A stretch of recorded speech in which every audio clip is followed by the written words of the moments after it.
Two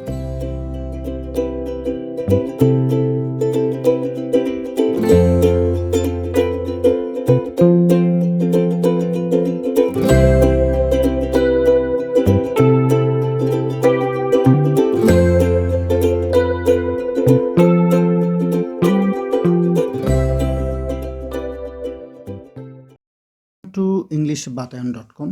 আমি আজকে তোমাদের যে প্যাসেজটি পড়াবো এটি দ্য প্যারটস টেল। হ্যাঁ, এবং মজার ব্যাপার হচ্ছে এই গল্পটা কিন্তু মূলত বাংলায় লেখা। দ্য প্যারটস টেল এটা বাংলায় লেখা একটা গল্প, যেটি অনুবাদ করেছেন এইখানে দেখো কায়সার হক স্যার। উনি ঢাকা ইউনিভার্সিটির টিচার। তো কায়সার হক স্যার। তো প্যাসেজ পড়ার কিছু নিয়ম আছে। প্যাসেজ যখন তুমি পড়া শিখবে তখন তোমার উদ্দেশ্য থাকবে রিডিং স্কিলটা বাড়ানো। উদ্দেশ্য থাকবে কি?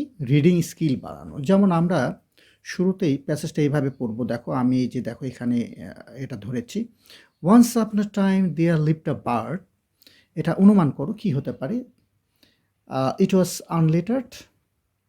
অনুমান করো। আনলেটার্ড শব্দটার মানে না জানলে আসলে জেনে নিতে হবে। It sang but couldn't recite a word of scripture. It hopped and it flew but lacked all sense of manners. এখন প্রবলেম যদি বেশি হয়ে যায় তাহলে আমরা কিন্তু নিচে বাংলাটা দিয়েছি, খেয়াল করে বাংলা তোমাকে পড়ে নিতে হবে। তো আমরা ইংরেজির সাথে বাংলা মিক্স করে পড়ার চেষ্টা করি। Once upon a time there lived a bird. এক দেশে এক সময় একটা পাখি বাস করত। ইট ওয়াজ আনলেটার্ড। এটা ছিল নিরক্ষর।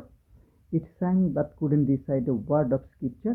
এটা গান গাইতো কিন্তু শাস্ত্রের একটি শব্দ আবৃত্তি করতে পারতো না। যে স্ক্রিপচার মানে শাস্ত্র। It hopped and it flew but lacked all sense of manners. এটা লাফাতো, হপড মানে লাফাতো, ফ্লিউ মানে উঠতো, ল্যাকড মানে ঘাটতি ছিল, অল সেন্স অফ ম্যানার সব ধরনের ভদ্রতার অভাব ছিল। এখন আমরা প্রথম দিকে এইভাবে হয়তো শব্দ ধরে ধরে পড়ার চেষ্টা করব, কিন্তু আমাদের উদ্দেশ্য কিন্তু শব্দ না, উদ্দেশ্য বাক্যটা পড়া। মানে কীরকম সিস্টেমটা, যেমন আমি এটা একবারই পড়বো, কেমন এইটুকু। ইট ওয়াজ আনলেটার্ড একবারই পড়বো। It sang but couldn't recite a word of scripture একবারই পড়বো। মানে একটা বাক্য বা একটা ক্লোজ একবারে পড়ে অনুমান করার চেষ্টা করা। এইভাবে যদি তুমি কিছুদিন পড়ো দেখবে তোমার রিডিং স্কিলটা বেড়ে যাবে। দ্য কিং সেড, রাজা বললেন, such a bird is of no use. Such a bird is of no use মানে এরকম পাখির আসলে কোনো দরকার নাই, এটা মিনিং তো এরকম। Yet it devours fruit from the forest. এটা বন জঙ্গলের, ডেভোর্স মানে হচ্ছে গোগ্রাসে খেয়ে ফেলা, মানে বেশি বেশি খাওয়া, এই অর্থে কিন্তু ডেভোর্স ইউজ করা হচ্ছে, ইটস নয়। It devours fruit from the forest bringing down the profits of fruiterers in the royal market. মানে যারা হচ্ছে এগুলি থেকে লাভবান হওয়ার কথা, কৃষকরা, তাদের লাভ হচ্ছে না। অর্থটা এরকম, মানে ব্রিঙ্গিং ডাউন প্রফিটস মানে প্রফিট কমে আসতেছে ফল বিক্রেতাদের। হি সামন the minister and commanded educate the bird. সামন মানে ডেকে পাঠানো। হ্যাঁ, সামন ডেকে পাঠানো কাউকে। মিনিস্টারকে ডেকে পাঠালেন এবং তাদেরকে আদেশ দিলেন যে এই পাখিটাকে শিক্ষা দাও। তো এখন এটা যে কোনো স্টুডেন্টই যদি পড়ে বাংলাটা পড়ে এখান থেকে সে কিন্তু বুঝবে, বাট তোমাদের উদ্দেশ্য থাকবে ইংরেজিটা 2-4-5 বার করে পড়ে পড়ে পড়ে পড়ে আমি যেরকম করে পড়লাম এরকম করে পড়ে পড়ে এটা আয়ত্তে নিয়ে আসা, ইংলিশটাকে আয়ত্তে নিয়ে আসা। হ্যাঁ, একটা ওয়ার্ড কিন্তু না, রিডিং করার সময় অবশ্যই আবারও বলি তোমাদের টার্গেট থাকবে বাক্য। তো এইরকমভাবে আমরা পরের প্যাসেজে চলে যাই, দেখি কি অর্থ দ্বারা এখান থেকে শুরু করি। The task of educating the bird fell on the king's nephews his sister's sons. মানে এই যে task of educating the bird, খেয়াল করো, টাস্ক মানে কাজ, এডুকেটিং মানে শিক্ষা দেওয়ার যে কাজটা এই পাখিটাকে, fell on the king's nephew মানে রাজার যে ধরো ভাস্তা ভাগনা এরকম থাকে না, ভ্রাতুষ্পুত্র, রাজার ভ্রাতুষ্পুত্রদের উপর, ভাইয়ের ছেলেদের উপরে দায়িত্ব পড়লো যে এই তোমরা হচ্ছে এই পাখিটাকে শিক্ষা দাও। তারপরে হিজ সিস্টার সান, তার হচ্ছে বোনদের মানে ভাগনা, তাদের উপরে। The learned man of the court deliberated long. খেয়াল করো এখানে দরবারের পণ্ডিতেরা দীর্ঘ সময় ধরে আলোচনা করলেন, খেয়াল করো, দ্য লার্নড ম্যান মানে হলো পণ্ডিত ব্যক্তিরা, যারা জ্ঞানী গুণী আর কি। Learned man of the court deliberated long, মানে দীর্ঘ সময় আলোচনা করলো যে কীভাবে এটাকে শিক্ষা দেওয়া যায়, এটা নিয়ে ধরো মিটিং, সেমিনার, এরকম আর কি ব্যাপার স্যাপার। They pondered the reasons behind the ignorance of the creature in question. খেয়াল করো, তো বললো যে তারা চিন্তা করলেন, পন্ডার্ড মানে ভাবলেন বা চিন্তা করলেন, এই প্রাণীটির অজ্ঞতার কারণ কি হতে পারে, দ্য রিজনস কারণ, হ্যাঁ, behind the ignorance of the creature in question.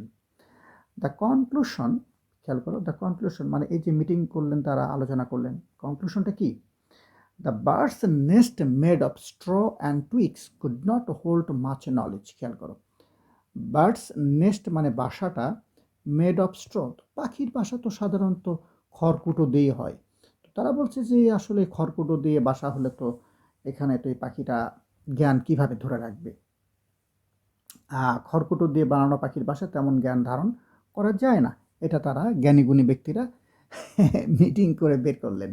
Therefore মানে অতএব, the first thing needed was a proper case, প্রথমে দরকার হলো একটা যথাযথ তার বাড়ি দরকার, মানে একটা খাঁচা দরকার। The royal scholars received handsome fees and happily went home. Royal scholars মানে বুঝছো তো, তো এখানে বলতেছে যে এই যে রাজ দরবারের যারা পণ্ডিত, তারা হ্যান্ডসাম ফি মানে ভালো একটা টাকা পয়সা পাইলো, বেতন টেতন পাইলো, মানে মজুরি আর কি, অ্যান্ড হ্যাপিলি ওয়েন্ট হোম, এবং এটা নিয়ে তারা লাফাতে লাফাতে ধরো বাড়ি চলে গেল। তো রাজকীয় পণ্ডিতরা মোটা অঙ্কের পারিশ্রমিক পেলেন এবং আনন্দের সাথে বাড়ি চলে গেলেন। এই যে বাংলা, তো আমরা বাংলা পড়লে কিন্তু বুঝতে পারবো, বাট আবারও বলি, তোমাদের কাজ হচ্ছে এটা 2 3 4 বার করে রিডিং করে আয়ত্তে নিয়ে আসা।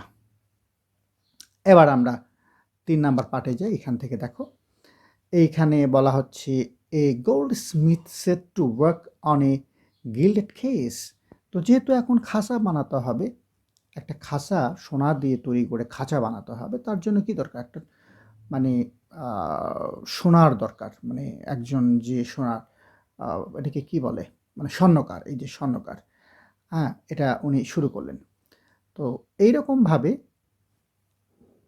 তোমার gilded the case, it turned out to be of sauce, মানে এই যে কাজটা মানে স্বর্ণকারের, এটা এমন একটা রূপ নিল যে exquisite workmanship that people from far and near crowded round for a look. মানে এটা এমনই একটা ডিজাইন উনি তৈরি করা শুরু করলেন যে অনেক দূরের ফার অ্যান্ড নিয়ার লোকজন ভিড়, ক্রাউডেড মানে ভিড় করলেন এটা দেখার জন্য, round for a look. Some said this is education per excellence, কেউ কেউ বললে যে এটা দারুণ একটা শিক্ষা হচ্ছে। আদার্স সেইড, আবার কেউ বললেন even if it learns nothing, যদি এটা কিছু নাও শেখে, it has got the case, এটা অসাধারণ একটা খাসা পাচ্ছে। হোয়াট এ লাকি বার্ড, কি লাকি বার্ড এটা। তো এরকমভাবে বাংলা আমরা একটু দেখে নিই। অপূর্ব কারুকাজ তৈরি হলো যে দূর দূরান্ত থেকে মানুষ ভিড় জমালো সেটা দেখার জন্য। কেউ বলল এটাই তো প্রকৃত শিক্ষা, আবার কেউ বলল যদিও সে কিছুই না শিখুক তবু খাঁচা তো পেয়েছে, কি ভাগ্যবান পাখি। স্বর্ণকার একটি টাকার থলি পুরস্কার হিসেবে পেয়ে খুশি হলো এবং তখন বাড়ি চলে গেল। এটা পরের লাইনটা আমরা দেখে নিই। The gold Smith was delighted, delighted মানে আনন্দিত হওয়া, মানে টাকা পেলে তো আনন্দিত হবেই, তাই না। টু গেট এ ব্যাগ ফুল, দেখো, অফ মানি, তখন হচ্ছে এক ব্যাগ টাকা দিল, অ্যাজ রিওয়ার্ড পুরস্কার স্বরূপ, and went home at once, রাজার ব্যাপার স্যাপার, তাই না, এবং টাকা পয়সা নিয়ে সে বাড়িতে চলে গেল। তো এইভাবে আমি আরেকটা জিনিস তোমাদের দেখাই, পরেরটুকু তোমরা পড়ো। তার আগে আমি এখানে একটা মজার জিনিস দেখাই, এই যে ভোকাবুলারি ব্রেকডাউন, আসলে এখানে সব ধরনের ভোকাবুলারি আমরা দেওয়ার চেষ্টা করেছি যেগুলি দরকার। এরপরে এক্সট্রাভাবে কিন্তু আমাদের এই ওয়েবসাইটে দেখবে সিনোনিম অ্যান্টোনিম, হ্যাঁ, এই যে ওয়ার্ডগুলোর, এগুলোর কিন্তু একাধিক ওয়ার্ড সিনোনিম অ্যান্টোনিম আমি ধরে ধরে ধরে ধরে দিয়েছি, বাংলা মিনিং সহ, বাক্য সহ। যেমন আনলেটার্ড মানে হচ্ছে নিরক্ষর, তাই না, এটা কিন্তু সাধারণত অ্যাডজেক্টিভের মতো ব্যবহার হয়। আনলেটার্ড, একজন মানুষকে তুমি বলতেছো আনলেটার্ড মানে মূর্খ বা নিরক্ষর, অশিক্ষিত। তাহলে এই শব্দটার সিনোনিম অ্যান্টোনিম, যেটা কি না তোমাদের একাডেমিক পরীক্ষায় আসবে এবং যারা ইউনিভার্সিটি প্রিপারেশনের টার্গেট আছে তাদের তো পড়তেই হবে। তো সেটার জন্য তোমরা সিনোনিম অ্যান্টোনিম সেকশনে গিয়ে ডাউনলোড করে নিও। কিভাবে পড়তে হবে সেখানেও আমি ভিডিও দিয়ে দিয়েছি। স্ক্রিপচার মানে হলো ধর্মগ্রন্থ বা শাস্ত্র। ম্যানার্স, তো আমার মনে হয় যে এই ওয়ার্ডগুলো আগে তোমাদের পড়তে হবে। ডেভার্স, ডিভার্স, গোগ্রাসে খাওয়া মানে তাড়াতাড়ি একবারে দীর্ঘদিন না খেয়ে থাকলে মানুষ খাবার পেলে যেরকমভাবে খায় এটাকে বলা হয় ডিভার্স। ফ্রি ট্রেডার্স মানে ফল বিক্রেতা, ছোটোখাটো ব্যবসায়ী আর কি। সামন ডেকে পাঠায়ছিল, এরকম সামন থেকে সামন্ড এখানে ব্যবহার করা হয়েছে। তো এইভাবে এই ওয়ার্ডগুলো কিন্তু তোমাকে পড়তে হবে মিনিং সহ, এবং এই ওয়ার্ডের ব্যবহারটা শিখতে হবে এই বাক্যের ভেতর দিয়ে। কীরকম? ধরা যাক এইখানে আমরা আনলেটার্ড শব্দটা শিখলাম, নিরক্ষর। এখন আনলেটার্ড মানে নিরক্ষর, এইটুকু তো আমি জানবই। এরপর আমাকে আসলে এই আনলেটার্ড শব্দটা কোথায় ব্যবহার হয়েছে সেখানে ফিরে আসতে হবে। যেমন এখানে ফিরে এসে পড়তে হবে ইট ওয়াজ আনলেটার্ড, বা বলতে হবে দ্য বার্ড ওয়াজ আনলেটার্ড। বা তুমি যদি তোমার নিজের মতো করে আরও দুই একটা উদাহরণ তোমার এলাকার কোনো একটা মানুষকে নিয়েও বলতে পারো, যে মানুষটাকে তুমি চেনো, দ্য ম্যান ওয়াজ আনলেটার্ড মানে মানুষটি অশিক্ষিত ছিল, কিংবা এখন কেউ হয়তো পড়াশোনা করে না, পড়াশোনা করার সুযোগ পায়নি, ধরে নাও, বলতে পারো দ্য ম্যান ইজ আনলেটার্ড, আনলেটার্ড। তো এইভাবে কিন্তু ওয়ার্ডের ব্যবহারটা তোমাকে শেখার চেষ্টা করতে হবে বাক্যের ভেতর দিয়ে, মানে ব্যবহারের ভেতর দিয়ে। এই হচ্ছে ওয়ার্ডগুলো পড়ার নিয়ম, আমি দেখে দিলাম। এভাবে দেখো পুরো প্যাসেজটাতে কিন্তু আমি ওয়ার্ড ভেঙে ভেঙে দিয়েছি। এই যে এখানে আবার পরের অংশে দেওয়া আছে, এটা আগে পড়ে নিবে, প্রয়োজনে ওয়ার্ডগুলো আগে পড়ে নিবে, নিয়ে তুমি যদি খুব দুর্বল হয়ে থাকো আর কি, তারপরে প্যাসেজগুলো তুমি পড়বে। তো এইভাবে প্যাসেজ যদি পড়ো, আমার মনে হয় দারুণ একটা জায়গা তোমার ভেতরে চলে আসবে, আমি যেভাবে দেখালাম আর কি। হ্যাঁ, তো ঠিক আছে, দেখা হবে পরের লেসনে। Thank you very much.